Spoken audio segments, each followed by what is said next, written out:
I'm Andrew Bathke. I'm principal at Dixon-Smith Middle School, and I'd like to share with you information about the planned schedule and structure of instructional service delivery for hybrid model students, those who will be attending in the building during second semester.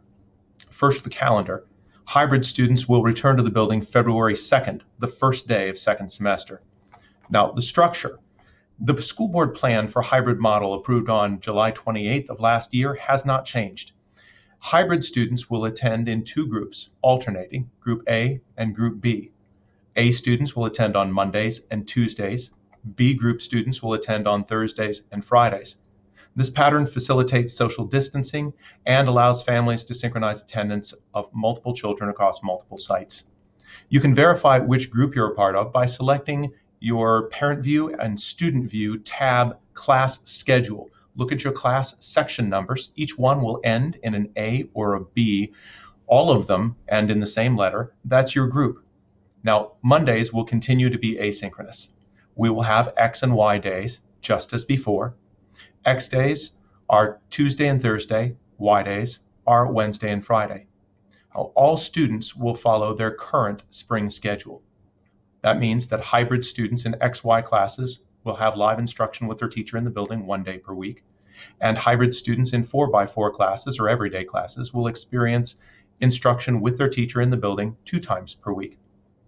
All students may participate in extracurricular activities, although transportation is not currently provided. Now, our next piece is about the schedule. In our schedule, we will be starting second semester with different times. Student class hours are 11 a.m. to 4 p.m. with arrival and dismissal about 30 minutes before and after. First block is 70 minutes to include announcements, pledge, moment of silence, and any other whole school business. Second block is 90 minutes and includes a 30-minute break. For lunchtimes, groups are shown by grade or specialty, but are largely based on building location. Third block is 60 minutes. Fourth block is 60 minutes. And transitions throughout the day are 5 minutes each. Now, general logistics.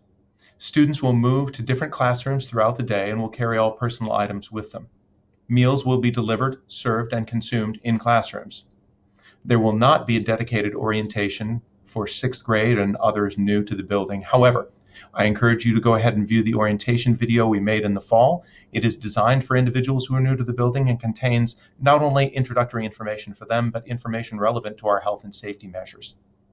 Now, we invite students to socialize while they're here at school, but do so safely. The best opportunities are going to be during arrival, during lunch after they've finished eating and put their masks back on, and in afternoon dismissal. Always make sure that you're practicing safe mask use when you're socializing and you have the mask on anytime you're speaking. Changes in delivery model, hybrid or full virtual, will not change a student's schedule.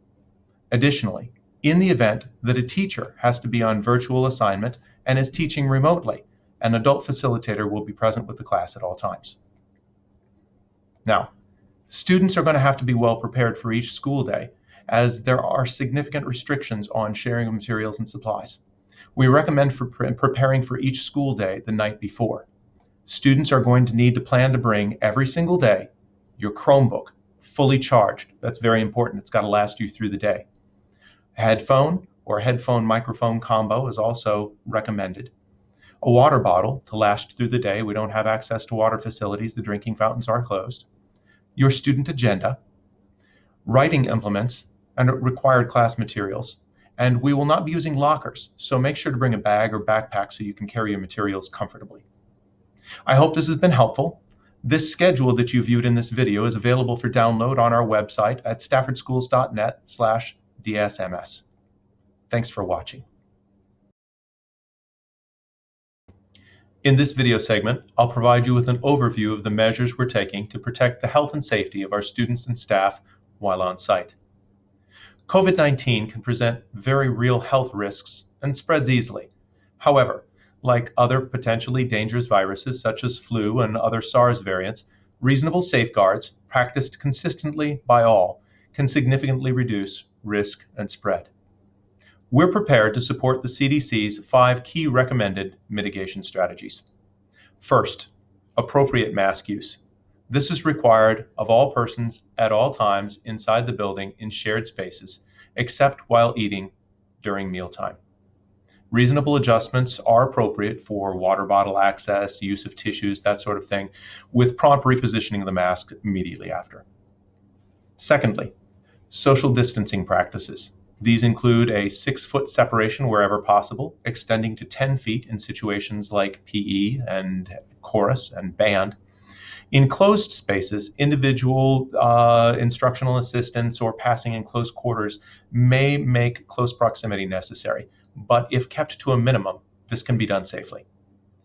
Third, personal hygiene habits and sanitation. We can't stress enough the importance of hand washing. Hand sanitizer stations are available throughout the building and in all classrooms. Fourth, cleaning and disinfection of common touch surfaces. All classrooms are fitted with sanitizer and paper towels. We'll be sanitizing all surfaces between classes. Now, common area building surfaces will also be sanitized throughout the day, like doors, counters, sinks. And in addition, we have a nightly scheduled disinfecting practice that goes on all week long, with special disinfecting practices multiple times through the week that involve electrostatic disinfection. Fifth, we also work in collaboration with our local government agencies regarding contact tracing and contact notification. And additionally, the school division is currently working with our division, Virginia Department of Health, to make COVID vaccinations available to as many employees as possible. However, population immunities will take time to become effective. Vaccination is not mandated for either staff or students in order to attend at the site at this time. I hope this information has been helpful and I've answered questions you may have regarding our COVID-related health and safety measures. If you have any questions, you're welcome to contact the school. Thanks so much. Hello, Dixon-Smith families. This is Mrs. Cashin, one of your assistant principals here at Dixon. And we just want to take a moment to cover some topics that parents have submitted questions in our town hall. And we're going to also cover some other topics about returning to the hybrid learning model here this second semester. The next topic we're going to cover is arrival here at Dixon-Smith. We will be requiring temperature checks upon arrival. Students will have their forehead scanned with a no contact temperature. Students will wait on the bus. 2 buses at a time will be released. They will line up distance inside the hallway that they are arriving on, and they will proceed to their first period class after they have had their temperature taken. Any temperature in excess of 100.4 may not attend school that day. If a student does arrive with that temperature or above, they will be sent to the clinic here at Dixon and parents will be called. Hi, my name is Christy Cheek and I'm one of the assistant principals here at Dixon-Smith Middle School. In today's town hall, I will be covering our breakfast and lunch procedures. A prepackaged breakfast will be available to each student as they arrive. This breakfast is free of charge. After the first week, we will conduct a breakfast count to see who is still interested in receiving this breakfast. A lunch count will be conducted as students arrive in the building. Lunches will be prepared and delivered to each student's second block class. Students will eat in the classroom and be monitored by their second block teacher. Students will remove their masks to eat. While eating, students should remain focused on the task at hand. When they finish eating, they may replace their mask and socialize while remaining seated in their desk. Students may opt to bring their own lunch to school at any time. Remember, both breakfast and lunch will be offered to students free of charge on a daily basis if they are interested. One of the topics that I'm going to cover is new technology. Each classroom has been equipped with new technology to aid in creating a classroom experience and facilitate communication between students that are hybrid and students that are learning in the virtual environment. Classrooms have been equipped with an OWL camera that allows for teacher movement around the room while also picking up and displaying images from the room as well as sound from our classrooms. A 65-inch flat screen TV has also been installed in each one of our classrooms. This large display will allow the teachers and students in the hybrid model to see the chat bar that 100% virtual students are using as their ways of communication with our students that are in the virtual environment, the hybrid environment in the classrooms. This will provide students with an opportunity to interact with each other, whether they're here at Dixon or they're at home learning virtually. Also, our classroom teachers have been given a new Chromebook to aid in moving around the room. This new Chromebook can also be used as a tablet, so teachers can interact with the chat bar for our students who are virtual and also our students that are in the class simultaneously. I'm going to share some information so that you can see what some of this new technology looks like.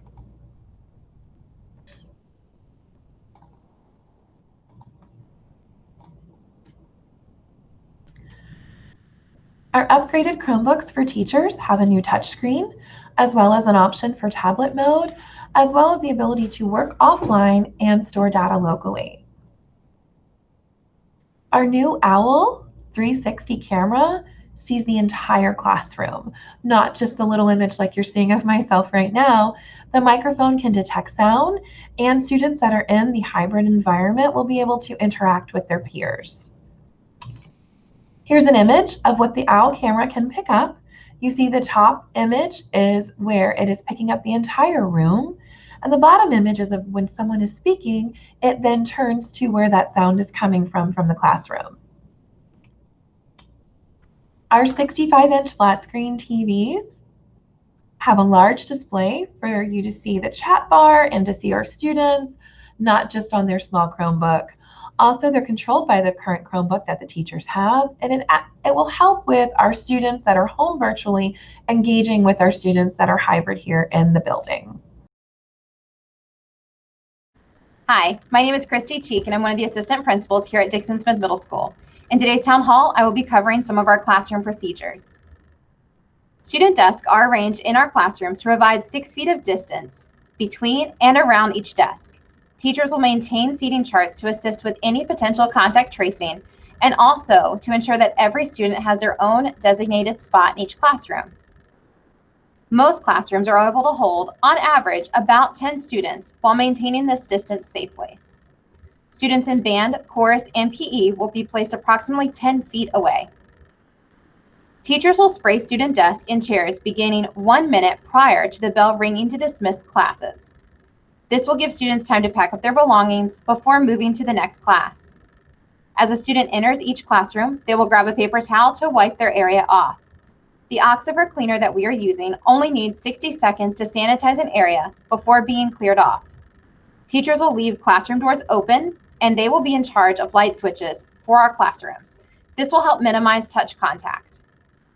Classroom manipulatives can be used, but will need to be sanitized between each use and not shared among students. Students will not use lockers this year. All of their items will be carried from one class to another, with the exception of instruments, which have their own storage procedures in place. Student backpacks and coats may be hung on their chair or placed in the desk next to where the student is sitting. Both the neighboring desk and the chair will be sanitized between classes. Students will not be storing items in their desks this year. The opening will be turned away from students to encourage them to utilize the top of the desk to its maximum potential. Paper copies will not be used in the hybrid learning model. Students will access class documents on their Chromebook, both in the hybrid and our 100% virtual models. Teachers will be moving around the room during instruction, but will maintain our mitigation strategies while doing so. They will wear a mask and will not stay under 6 feet of distance for more than 15 minutes with any one student. The risk of exposure occurs after 15 minutes and within 6 feet. Hybrid and virtual students will continue to submit their assignments and tasks in Canvas. If a student feels ill during the day, the nurse will be notified and she will assess the situation. Students will not be sent directly to the nurse at any time. Many parents have asked, what are the educational differences about returning to a hybrid model? One of the main differences is establishing a routine for students. This is more of a normal routine. They get up, they get dressed, they come to our building, they move amongst their classes.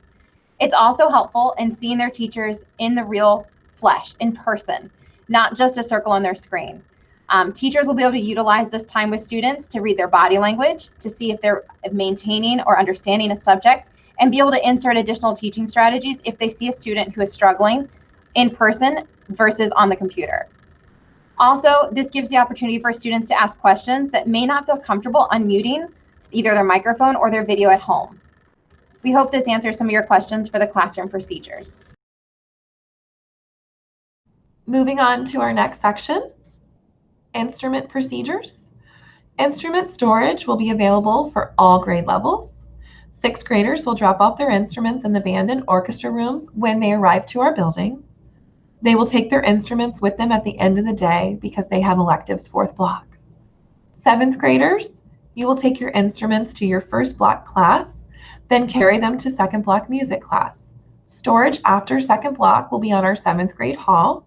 Students will retrieve their instrument prior to getting on the bus or leaving as a car rider.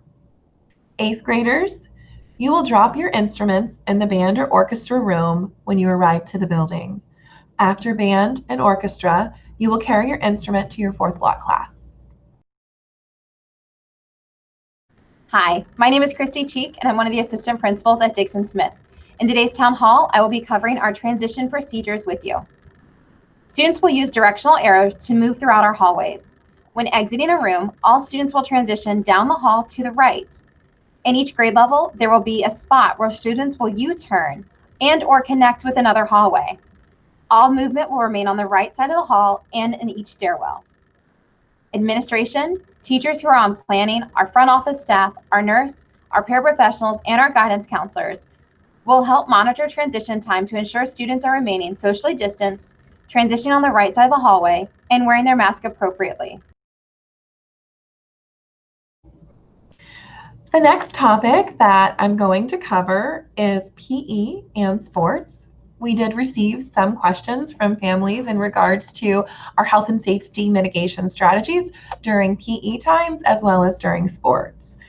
We will be requiring 10 feet at all times for PE, and we will also be requiring masks. If you are in the building, you will have to wear a mask at all times, even when participating in PE. If you are outdoors and maintaining that 10 feet social distancing and having your PE class outdoors at the track, at our tennis courts, or any other place outside, the masks will not be required. Hi, I'm Christy Cheek, one of the assistant principals at Dixon-Smith Middle School. Here are our restroom procedures in the hybrid learning model. Students will complete a Google form when they need to use the restroom. This form will help us in contact tracing when applicable. Students will carry their student agenda that we provided earlier this year to the restroom and place it in a bin outside of the restroom. Their student agenda will act as a marker and a visual reminder that other students are in the restroom to those who are waiting outside. Only 2 students are allowed in each restroom at a time. Waiting dots will be placed outside the restroom on the floor to help students socially distance while waiting for the restroom. Restrooms will be periodically sanitized throughout the day. Hygiene signs are located in all restrooms and across our halls. These signs are there to help remind students of good hygiene practices. Hand sanitizer is also available throughout each hall and in every classroom. Our next topic is dismissal. Students will remain in their fourth block class for dismissal. We have a new procedure this year for car riders. Every car rider will be provided a numbered tag. When drivers arrive to the building, they will line up in front of the building and display their tag in their front dash. A Dixon-Smith staff member will update the tag numbers on a shared document here in our building for students to see. As a student sees their number appear, they will leave the classroom, following our transition procedures where they remain on the right side of the hallway and exit the front of the building. As buses arrive, numbers will also be placed up and projected in each classroom. As a bus arrives, students will leave their classroom, again, staying on the right side of each hallway and exiting from their grade level stairwell.